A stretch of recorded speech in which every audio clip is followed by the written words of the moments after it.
E aí volta pra... Aí eu já aproveito e encaminho aí como eu conheci o Bruno. Como que foi parar na plateia do Palhaço Gozo? Como eu fui parar na plateia do Palhaço? Eu assisti... Sempre gostei de Hermes e Renato, assisti. E os meninos, quando eles vieram pra São Paulo, eles moravam no mesmo bairro que eu morava.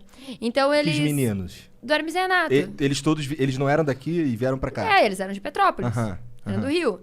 E aí, quando eles vieram pra São Paulo, eles vinham pra São Paulo sempre pra gravar. E eles gravavam no meu bairro. Então, você imagina, eu na escola, ali, tipo, sei lá, tentando prestar atenção na escola. E os caras estavam ali gravando na pracinha do lado da minha escola, sabe?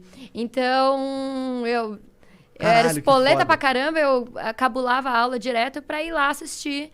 Eles não façam isso em casa, criança. Não cabulem aula. Nem tem como cabular aula, mas vocês não estão indo pra escola, mas enfim.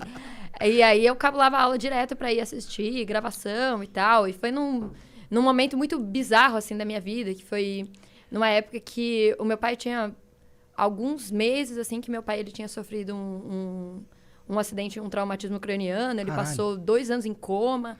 Então foi uma fase, assim, que o meu foco... de moto? O que houve? Cara, seu pai é uma bad. Uma bad. E assim, E aí, naquela época, assim, a minha vontade de assistir aula e ir pra escola era surreal, né? Muito. Sim. Só que não. E aí eu fiquei... assim, era uma distração pra mim. Era uma coisa que eu gostava muito de assistir, né? E aí de vez em quando eu ia, encontrava eles numas gravações. E um dia eu tava, inclusive, na feira. E eles estavam lá e eles estavam gravando o Bolovo. Sabe o episódio do Bolovo? Claro que eu sei. E eles estavam gravando o episódio do Bolovo e eu tava naquela feirinha, que era a feirinha do lado da minha escola. E eu acabei conhecendo os meninos, eu falei, pô, me chama pra participar, me chama. Eu e uma amiga minha. E aí eles acabaram chamando a gente pra participar. E aí eu gravei Hermes e Renato durante um tempão, mas... Só pra deixar claro, tá? A primeira vez que eu fiquei com o Bruno, eu já tinha 20 anos de idade, tá? Tá tudo bem. Okay. Eu era uma criança naquela época, eu tinha 12 anos quando eu conheci ele. Eu mentia que eu tinha 14, porque eu queria participar lá da plateia. Eu achei que talvez ele não... Apesar da minha mãe assinar e tudo... Talvez... Quando eu falei, eu tenho 14 anos. É mentira, né? Cara de pirralha da porra que eu tinha. Não, era ver o cara de criança. Eu com 12 anos na plateia do Palhaço Gozo, super normal. Do Palhaço Gozo, Do Palhaço Gozo, super normal. E assim, era uma fase assim, também, como eu disse, tipo, muito turbulenta na minha vida, na minha família e tudo.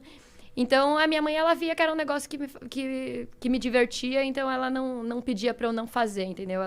Que bom. Ela acabou confiando, porque...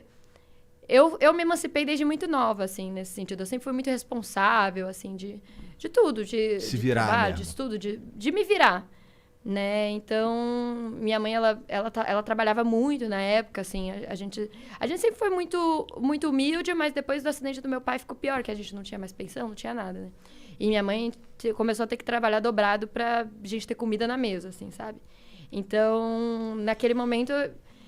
Eu já tava muito solta, né? Eu comecei a trabalhar pouquíssimo tempo depois disso, assim, com, sei lá, 14, 15 anos eu já tava trabalhando. De modelo, alguma coisa assim? Não, nada disso. Na realidade, eu fiz um pouco de tudo, né? Eu até entregar panfleto eu já entreguei, só não fui engraxate nessa vida. Mas eu comecei a trabalhar com teatro, percussão. Eu tocava percussão, então eu fazia sonoplastia em espetáculos, tocando percussão. Eu comecei a dar aula de percussão numa ONG dentro de uma favela. Eu já trabalhei até no mercado financeiro. Caralho. Aí eu entrei na faculdade, né? Eu comecei a estudar bastante para conseguir bolsa na faculdade, porque eu sabia que também não ia ter condição nenhuma da minha mãe pagar a faculdade. Eu mal tinha dinheiro para pegar o ônibus para a escola. Eu ia a pé 30 minutos para a escola, porque nem isso a gente não tinha. Mas aí eu peguei na época... Tipo, pedi emprestado de pessoas mais velhas que já tinham feito cursinho, livros de cursinho e tudo. E comecei a estudar bastante para conseguir uma bolsa na faculdade. Consegui bolsa integral na faculdade. Que foda, que faculdade foi? Eu fiz design de moda na Anhembi Morumbi. Olha, que da hora. Eu entrei também na USP, só que na USP o curso era têxtil e moda. E ele era mais voltado à indústria indumentária, que talvez você não saiba o que é isso, mas é tecnologia de tecido. Ok. Só que eu achei que o curso de design na Anhembi Morumbi, ele era muito mais conceituado, né? As melhores do Brasil era Senac, Anhembi Morumbi e Santa Marcelina. Só que a Santa Marcelina, na época, eu também eles tinham um procedimento diferente para a bolsa. Eu fiz a prova, tirei uma nota muito boa na prova, só que eles diziam que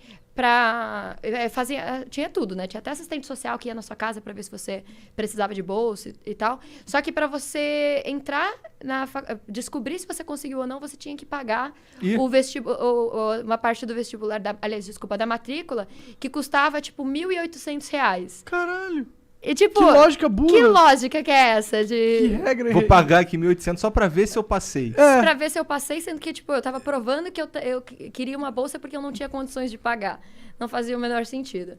Mas eu consegui na Embi Morumbi, foi ótimo, fiz o curso, era muito bom na Embi. E aí, foram 4 anos de curso, concluí a faculdade e logo depois, acho que um ano depois, menos de um ano depois, foi quando eu comecei a trabalhar com games. Caralho, cara. Nossa, tem bastante coisa aí na tua história que eu realmente não esperava.